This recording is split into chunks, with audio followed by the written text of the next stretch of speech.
Assalamualaikum warahmatullahi wabarakatuh. Perkenalkan, nama saya Muhammad Sofyan dari jurusan Sosiologi Agama dengan NIM 23 20 20 3869 20105. Baik, saya akan sedikit menjelaskan tentang konsep dari politisme, panteisme, dan monisme. Yang dimana pengertian dari konsep politisme yaitu berasal dari kata Yunani poli yaitu banyak dan theos yaitu dewa, yaitu kepercayaan kepada banyak dewa atau kekuatan ilahi yang masing-masing memiliki fungsi tertentu dalam alam semesta. Setidaknya setiap dewa biasanya melambangkan aspek kehidupan seperti cinta, perang, kesuburan, atau lautan. Nah, pada poin inti dari konsep politisme ini yang dimana Tuhan ini tidak tunggal.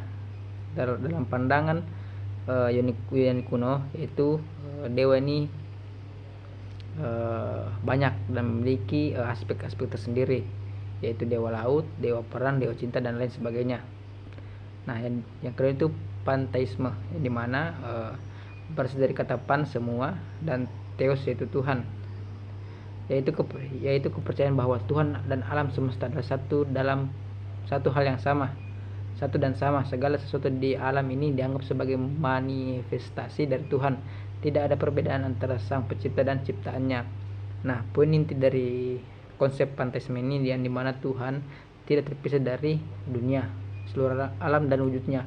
Nah, jadi Tuhan ini selalu berada di semuanya dan tidak terpisah dari apa yang telah ada di alam semesta ini.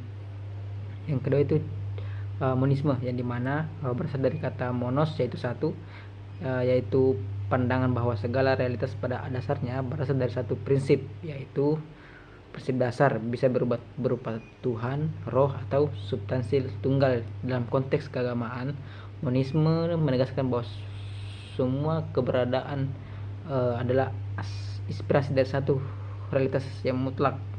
Inti dari konsep monisme ini hanya ada satu hakikat yang mendasari semua yang ada. Jadi cuma ada satu pandangan untuk segala hal yang ada di dunia ini. Nah, ciri-ciri pokok ajarannya yaitu konsep tentang pokok ajaran pandangan tentang Tuhan, pandangan tentang manusia dan alam. Nah, pertama itu politeisme, yang dimana pengakuan terhadap banyaknya dewa dengan peran spesifik. Banyak dewa dan dewi yang berkuasa di bidang tertentu di alam dianggap tempat tinggal para dewa. Manusia berusaha menjaga harmoni dengan mereka. Jadi contohnya itu ada beberapa tempat yang dimana manusia ini menganggap bahwa tempat ini adalah tempat tinggal para dewa. Contohnya ya sebuah tempat di alam yang dari dulu itu sudah dianggap sakral ataupun dianggap sebagai tempatnya para dewa dan para dewi. Itu tadi menjelaskan tentang bagaimana aspek dan tergantung dari aspek laut, cinta, dan perang. Itu yang menjadi tolak ukur mengapa dalam ajaran pokoknya itu manusia ini berusaha menjaga keharmonisan dengan mereka untuk menjaga tempat-tempat tersebut. Nah, yang kedua itu panteisme, yang dimana Tuhan hadir di mana saja, tidak terbatas, dan Tuhan sama dengan alam, tidak ada dualisme. Semua makhluk adalah bagian dari keilahian yang sama. Nah, maksud dari panteisme ini yang dimana Tuhan ini berada di mana saja. Seperti yang saya jelaskan tentang konsep awalnya, yang dimana Tuhan ini di mana-mana, tergantung dari bagaimana pemikiran manusia menganggap bahwa tempat ini adalah tempat yang memang dianggap bahwa ada tempat yang suci, yang memiliki unsur dewa lah di tempat tersebut. Selanjutnya itu monisme, yang dimana semuanya itu berasal dari satu realitas yang tunggal, satu hakikat universal disebut dengan Tuhan atau roh. Keberagaman hanyalah penampakan dari satu sumber yang sama. Jadi pemikiran monisme ini yang menganggap bahwa hanya satu realitas yang tunggal. Maksudnya ini hanya satu hakikat yang bersifat universal yang disebut dengan Tuhan atau roh. Jadi untuk semuanya hanya ada satu saja. tidak seperti pemikiran sebelumnya, konsep sebelumnya yang dimana menganggap bahwa Tuhan itu ada di mana saja. Contoh penerapan dalam kehidupan masyarakat, yang pertama itu politeisme, yang dimana agama Yunani kuno seperti dewa mereka itu Zeus, Athena, dan Apollo, yaitu yaitu dimana agama Hindu ini mengenal banyaknya dewa dan dewi seperti Brahma, Wisnu, dan Siwa, meskipun dalam filsafat Vedanta dianggap manifestasi dari satu Tuhan.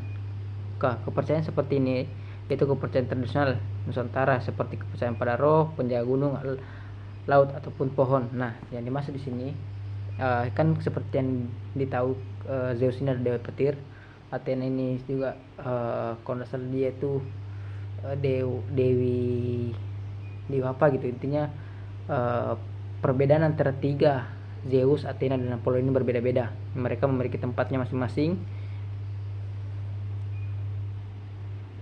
Seperti tadi saya jelaskan, yaitu seperti gunung, laut, ataupun pohon. Cinta para mereka ini memiliki dewanya masing-masing. Nah, lanjut ke panteisme, yang dimana filsafat Spinoza yang menyatakan bahwa Tuhan adalah seluruh alam semesta, Deus, Venus, Natura. Yang dimana kepercayaan seperti ini itu adalah suku-suku tertentu yang melihat alam sebagai sakral. Misalkan masyarakat adat yang menganggap bahwa pohon ini memiliki roh ilahi lah, seperti batu, sungai.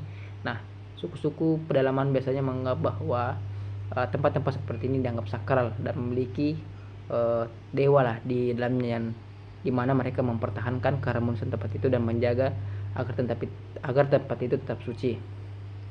Selanjutnya monisme, yang dimana dalam filsafat Hindu Advaita Vedanta semua realitas adalah Brahma yang satu. Dunia hanyalah manifestasi, yang dimana dalam mistisisme Islam, tasawuf, konsep wadat al-wujud atau kesatuan wujud menekankan bahwa semua makhluk berasal dari Tuhan dan akan kembali kepadanya. Dalam filsafat Barat, Parmenides dan Spinoza juga menekankan bahwa kesatuan adalah realitas. Nah, monisme ini hanya menganggap bahwa segala hal hanya memiliki satu Tuhan dan hanya akan kembali kepada Tuhan. Jadi pada intinya monisme ini bersifat tunggal, hanya satu untuk segala hal di universal ini. Hanya satu penciptanya lah. Nah, secara refleksi pribadi, konsep politisme, panteisme, dan monisme menunjukkan bahwa manusia memiliki cara berbeda dalam memahami Tuhan dan realitas. Nah, bagi saya secara pribadi, relevansi terletak pada penghargaan terhadap keberagaman cara pandang dan spiritualnya masing-masing. Ketika konsep ini memang sangat bisa dibilang mengajarkan bahwa pencarian manusia terhadap hakikat Tuhan itu tidak tunggal. Masing-masing budaya memiliki masing-masing budaya menentukan ekspresi keilahiannya tersendiri, yang dimana memahami ini kita bisa toleransi, terbuka, dan menghargai pluralitas agama yang ada di dunia, termasuk di Indonesia yang sangat majemuk. Nah, secara pribadi saya melihat bahwa memang kedua konsep ini memiliki pandangan yang berbeda tergantung dari mana pandangan tersebut. Nah, yang dimana kita belajar tentang bagaimana menghargai pemikiran orang lain terhadap pandangan tentang keagamaan mereka, karena kan seperti yang kita tahu di Indonesia juga memiliki banyak agama, budaya, dan tradisi. Jadi dalam tiga konsep ini memang berbeda-beda, tetapi kita diajarkan untuk tetap berada pada rasa toleran terhadap sesamanya, walaupun kita beda pemikiran, tapi kita tetap harus menghargai bagaimana pemikiran dari orang lain. Nah, kesimpulan secara singkat bahwa politisme ini memiliki banyak dewa, beragam kekuatan, sedangkan panteisme adalah Tuhan, alam, kesatuan ilahi dalam semua hal. Jadi bersifat universal, menyangkut berbagai hal. Dan sedangkan monisme, semua itu berasal dari satu hakikat, hanya satu kesatuan dan realitas, hanya satu Tuhan yang hanya satu dewa, satu Tuhan yang